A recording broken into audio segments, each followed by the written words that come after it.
Kumusta mga ka-movie? Welcome ulit sa Minutes Movie Recap. Ibabahagi ko sa inyo ngayon ang 2010 action thriller movie film na pinamagatang The Book of Eli. Nagsimula ang pelikula sa maabong kakahuyan, kung saan makikita ang isang nabubulok na bangkay sa lupa. Kalaunan, isang payat na pusa ang umakyat sa ibabaw ng bangkay at sinimulang kagatin ang mga paa nito.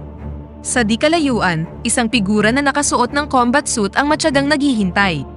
Hindi nagtagal, isang palaso ang tumama sa pusa, na agad naman itong ikinamatay.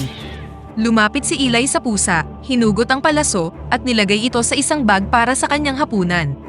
Kalaunan, makikita si Eli na naglalakad sa abandonadong kalsada sa post-apocalyptic ng year 2043. Isa siyang wanderer at naglalakbay siya papunta sa kanluran. Nakahanap siya ng isang abandonadong bahay at naghanap dito ng anumang bagay na maaaring maging kapaki-pakinabang sa kanya. Sinubukan niyang punuin ng tubig ang kanyang tubigan, ngunit hindi gumagana ang faucet. Sinuri niya ang isang aparador at nakakita ng isang bangkay dito.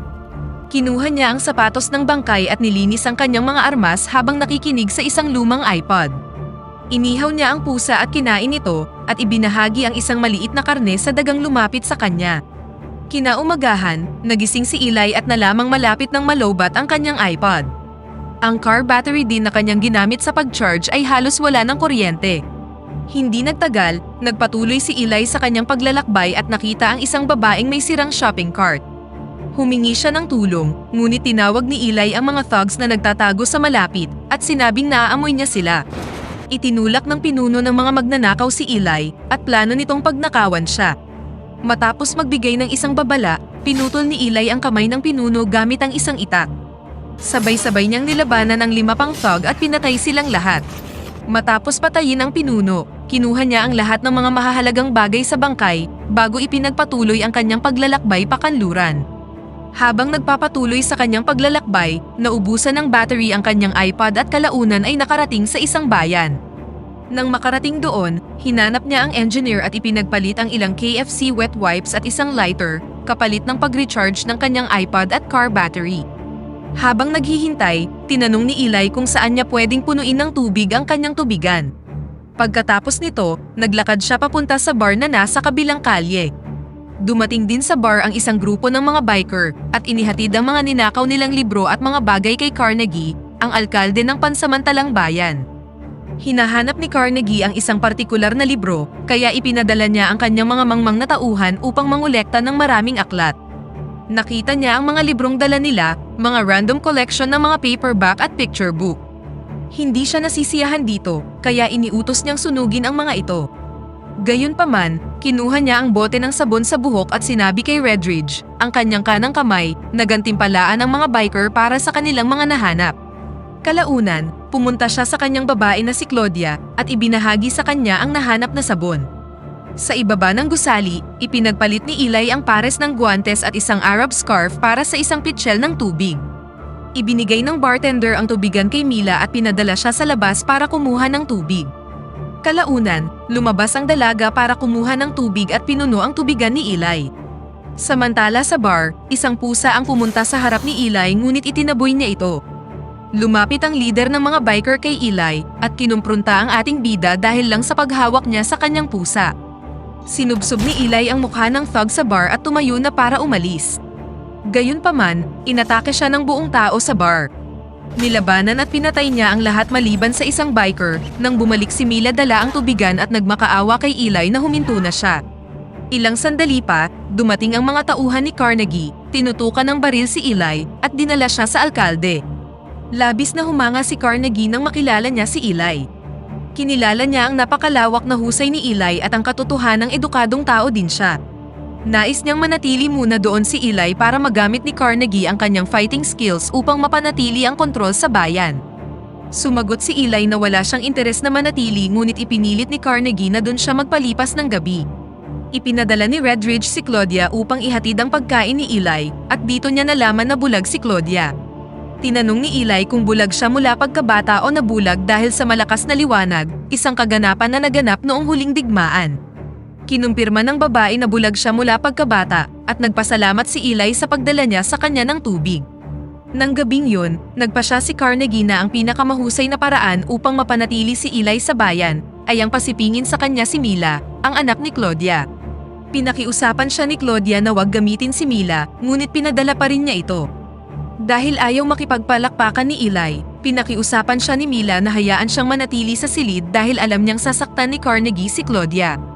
Pinag-usapan nila ang tungkol sa digmaan at makikita si Mila na nakaupo sa may kama. Sa mga panahong yun, natuklasan ng dalaga ang isang libro at labis na nasabik tungkol dito, kahit na hindi siya marunong magbasa. Gayunpaman, itinago ni Eli ang libro at tumangging talakayin ito sa kanya. Kalaunan, ibinahagi niya ang kanyang pagkain sa dalaga at tinuruan siya kung paano magdasal.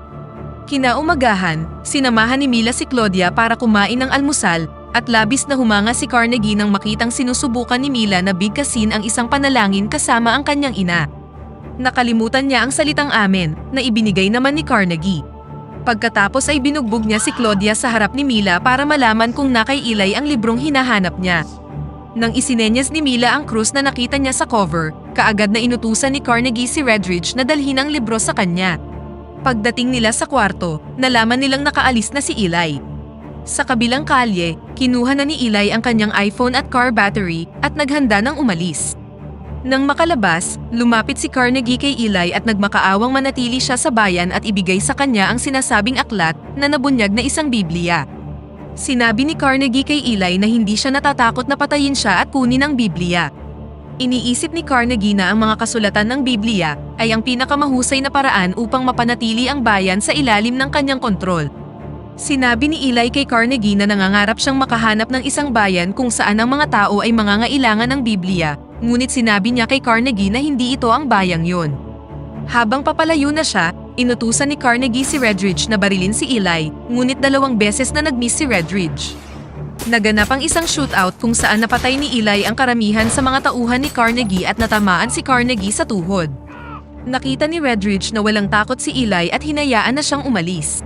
Sa di kalayuan, sinabihan ni Claudia si Mila na sundan si Eli dahil mas ligtas siya kung malayo siya kay Carnegie. Samantala, ipinagamot ni Carnegie ang kanyang binti sa isang doktor. Inutos niya kay Redridge na ihanda ang mga sasakyan para habulin si Eli at mabawi ang libro. Sa kabilang banda, sinimulan na ni Eli ang kanyang paglalakbay hanggang sa maabutan siya ni Mila. Gustong sumama ng dalaga sa kanya ngunit tinanggihan siya ni Eli. Inalok ni Mila na dadalhin siya sa water supply ng bayan, isang hindi kontaminadong bukal. Pinuno ni Eli ang kanyang tubigan sa bukal, pagkatapos ay niloko si Mila at ikinulong siya sa kuweba. Kahit papaano'y nakalabas si Mila sa kuweba at sinundan ang direksyong tinahak ni Eli.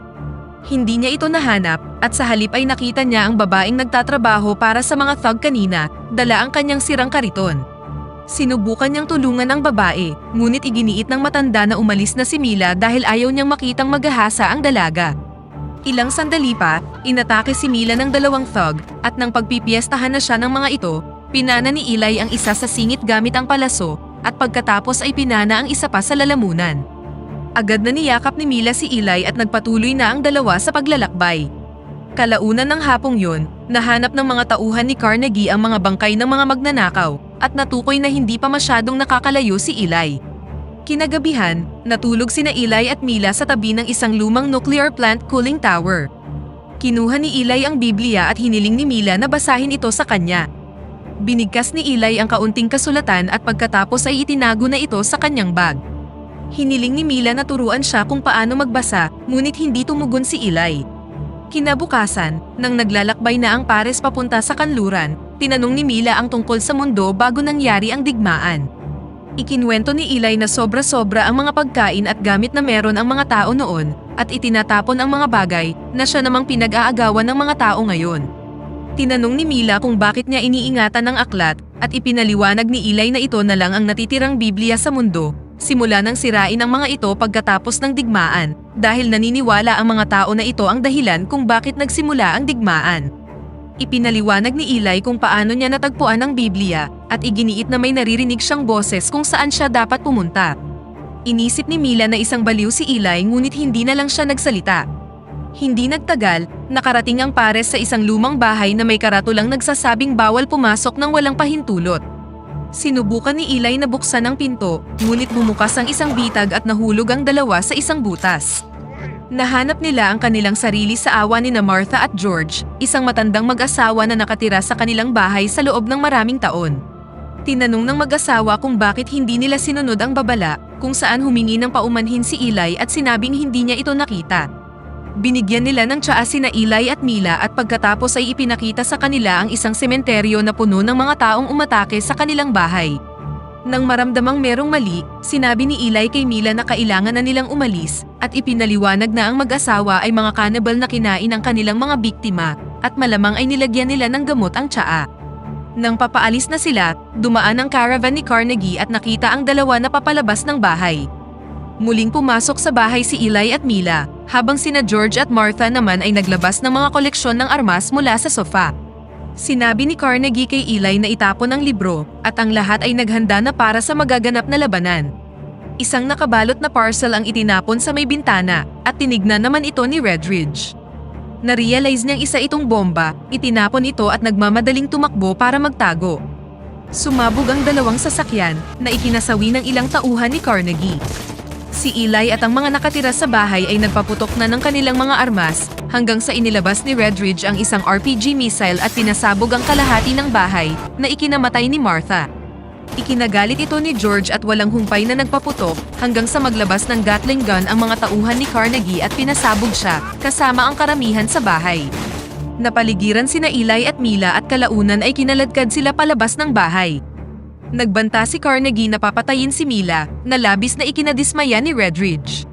Pinakiusapan ni Redridge si Eli na isuko na ang libro at dahil wala na siyang ibang choice, sinabi na ni Eli kung saan niya ito itinago. Sa huli, nakuha na ni Redridge ang libro na merong lock at ibinigay ito kay Carnegie na agad namang pinalaya si Mila.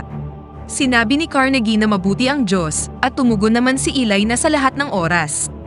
Tumugon si Carnegie na hindi sa lahat ng oras at pagkatapos ay binaril si Eli sa tiyan. Inilagay niya si Mila sa isang van kasama si Redridge at pagkatapos ay dinala ang libro sa kabilang van. Nang papauwi na sila, inilagay ni Redridge ang itak ni Eli sa dashboard at tumawa ngayong wala na siyang kaagaw. Ginamit ni Mila ang alambre mula sa pana ni Eli na itinago niya sa kanyang bulsa at sinakal ang driver hanggang sa bumaligtad ang sasakyan. Napatay ang driver at bumalik ang mga tauhan ni Carnegie kung saan nangyari ang aksidente. Kinuha ni Mila ang isang granada at ihinagis ito na naging dahilan ng pagsabog ng ikatlong sasakyan. Pumunta si Mila sa driver's seat at nakita si Redridge na nasaksak ng itak ni Eli. Binunot niya ang itak at dahan-dahang lumabas ng sasakyan. Sa huli, napaluhod siya na puno ng pagsisisi at kalaunan ay namatay. Nagmaneho si Mila palayo at mas pinili ni Carnegie na wag siyang sundan dahil nasa kanya na ang libro at halos wala na silang sapat na gasolina para makabalik sa bayan. Hindi nagtagal, nakabalik na si Mila sa bahay ng matanda ngunit nalaman niyang wala na doon si Eli. Nang makita niya itong naglalakad papuntang kanluran, isinakay niya ito sa sasakyan at ginamot ang kanyang sugat gamit ang duct tape. Humingi siya ng paumanhin sa pagkawala ng aklat ni Eli, ngunit tumugon si Eli na oras na para magamit niya ang mga aral na natutunan niya, at ito ang gumawa ng higit para sa iba. Nagmaneho sila papunta sa Golden Gate Bridge at sinabi ni Eli na malapit na sila. Nakahanap siya ng isang bangka at nagsimulang magsagwan patungo sa Alcatraz Island. Kalaunan, dinalaw siya ng pagod at panghihina, kaya si Mila naman ang pumalit sa pagsasagwan. Isang armadong gwardya ang tumawag sa dalawa, at nang sumagot si Eli na nasa kanya ang Biblia ni King James, agad silang pinapasok ng bantay. Dinala si Eli kay Lombardi, ang tagapangasiwa ng Alcatraz, na tinitipon ang lahat ng mga remnants ng pre-war civilization at inimbak ang mga ito sa isang kwarto hanggang sa handa na silang muling magtayo ng isang lipunan. Sinabi ni Lombardi kay Eli na kulang sila ng kopya ng Biblia, kaya sinabihan siya ni Eli na kumuha ng maraming papel at panulat. Sinimulan niyang bigkasin ng word by word ang Biblia na nakabisado niya sa nakalipas na 30 taon. Bumalik ang eksena sa bayan, kung saan sinubukan ni Carnegie na buksan ang Biblia ngunit na-realize niyang hindi niya kinuha ang susi kay Eli para sa lock ng libro.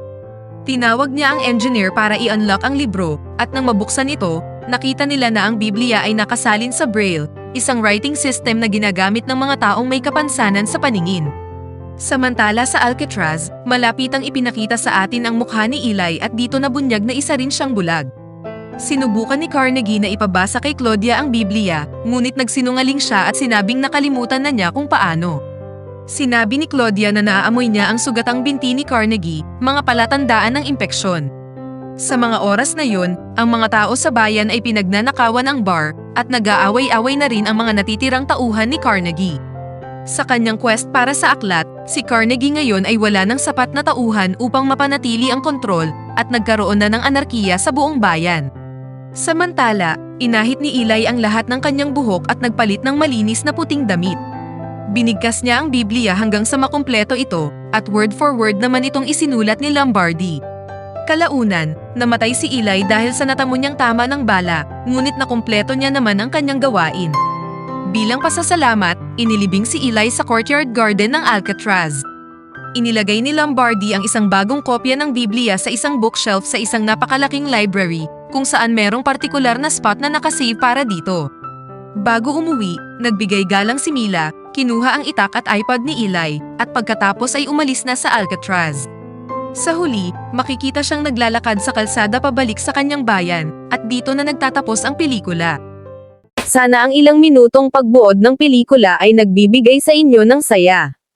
Huwag niyo kalimutang mag-subscribe, like, share at pindutin na rin ang bell button upang lagi kayong updated sa bago nating palabas. Thank you for watching.